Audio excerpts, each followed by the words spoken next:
ang apoy ng ating himagsikan. Dito nagmula ang ating mga bayani, Andres Bonifacio, Emilio Jacinto, Lacandula, Macario Sakay, lahat tatak ng matapang at matatag. Tondo na naman.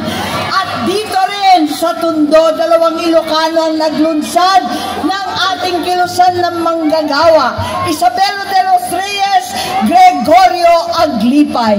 Pagkat ang katapangan ay hindi lamang sa paglalaban, kundi sa pang-araw-araw na bakbakan kontra sa kahirapan. Sa araw ngayon, sa ating panahon, ang ating bayani ay walang iba kundi si Yorme Isko. Ibalik sa lungsod ng Maynila. Lumaban sa kahirapan at nagsumikap.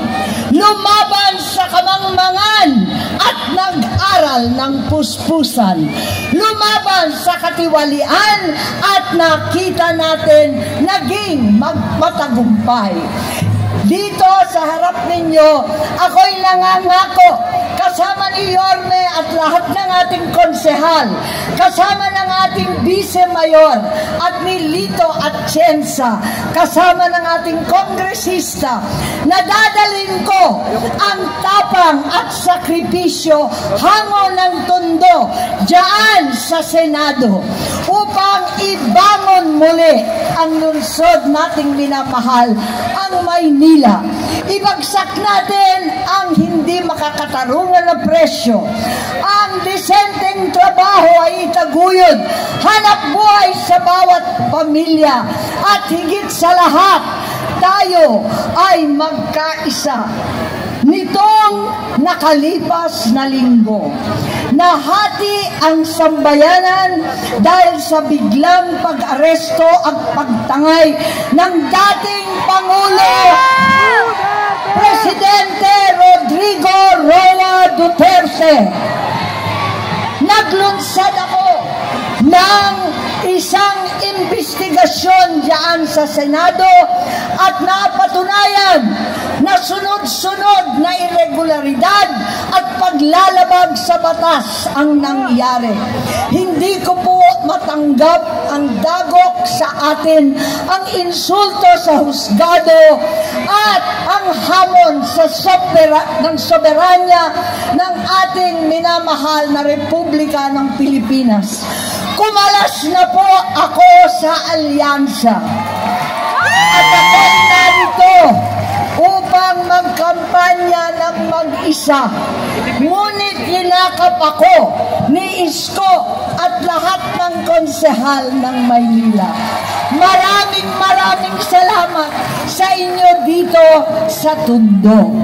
Hindi ko po makakalimutan pagkat ako, tulad ni Isko, tulad ni Tatay Digong, ay nagmula sa lokal.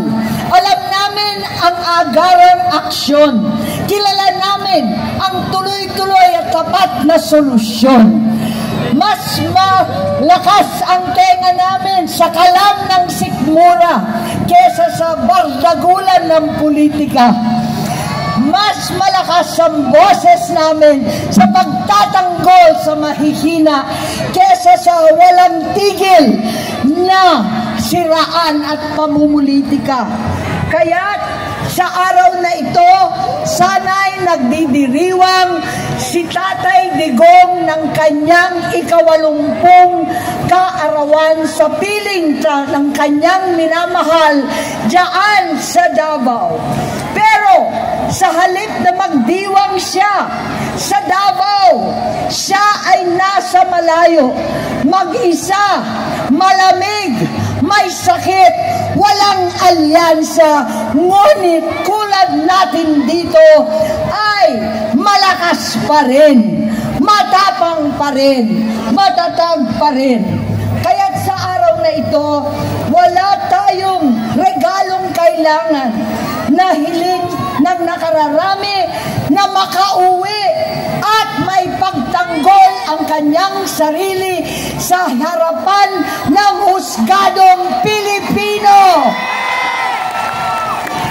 Dahil dito, hinihingi ko na samahan sana ninyo ako sa aking panalangin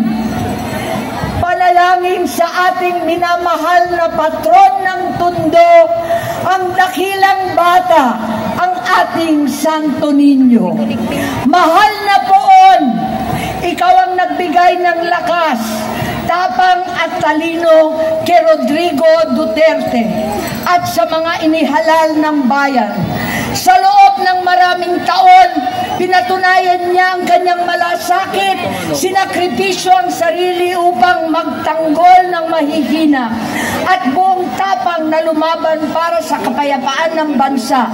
Ngunit, Panginoon, higit sa anumang kapangyarihan, idinadalangin namin ang kanyang kalusugan. Bigyan mo po ang matanda ng sigla, ng lakas ng katawan at isipan upang patuloy niyang madama ang pagmamahal ng taong bayan kahit siya'y nawalay sa amin. Gabayan mo ang katarungan upang ligtas siyang makabalik sa piling ng kanyang bayang minamahal. At mahal na Panginoon, hilumin mo po at bigyan ng kapayapaan ang aming bayan na nagkawatak-watak na. Maraming salamat, kasiyahan nawa tayo ng Diyos. Mabuhay ang Tondo! Mabuhay ang makasaysayan lungsod ng Maynila! Mabuhay ang babalik na Yorme Isko!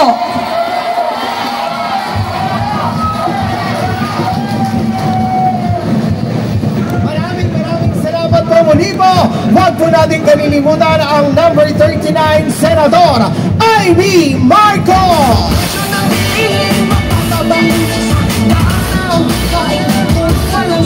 At kayo din po ang aling po ang minamahal na Yorme Isko Moreno Domadoso at Vice Mayor G. Atienza.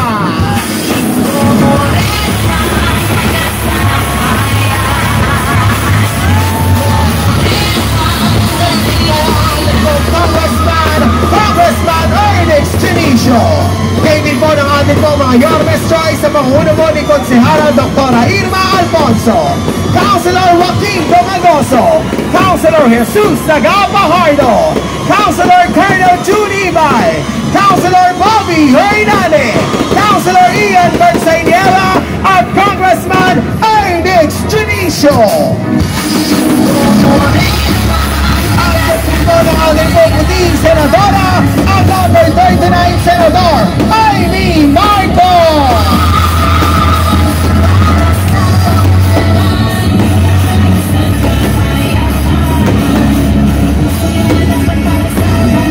Muli mo mga batang Maynila!